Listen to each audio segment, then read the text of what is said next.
doskalarga shuncha ranglar surkab bular nima qildi ekan deb o'ylab turgan bo'lsangiz kerak. Bu ranglarni kelgan odamlar kataligidan ham tanlasa bo'ladi-yu degan savol tabiiyki izam chizdan o'tgan. Men ham shu savolni Yangi Qo'rg'ondagi sotuvchi akalarga bergandim. Nima deb javob berishganini hozir aytaman. Bu ranglar Yangi Qo'rg'onlik mijozlarimizga ma'qul kelib turgan trenddagi ranglar ekan.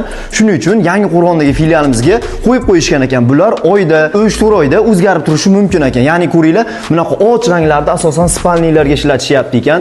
Oshxonalar uchun ham, keyin bolalar xonasi uchun ham maxsus ranglardan tanlashyapti ekan. Bilasizlar, Tikurilla emulsiyalari Finlandiyaning yuqori premium sifatli emulsiyalariga kiradi.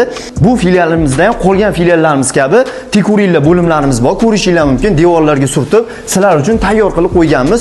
O'zingiz usta bilan yoki oilaviy kelib o'tirib, ranglarni tanlab bemalol xarid qilib ketishingiz mumkin. Hammani nafaqat Yangi Qo'rg'ondagi, balki Qo'qon, Yaypan, Farg'onadagi filiallarimizda, Namangandagi showroomimizda va Qo'qondagi showroomlarimizda kutib qolamiz. Bu emulsiyalarni faqatgina Domstroy do'konlaridan xarid qilishingiz mumkin.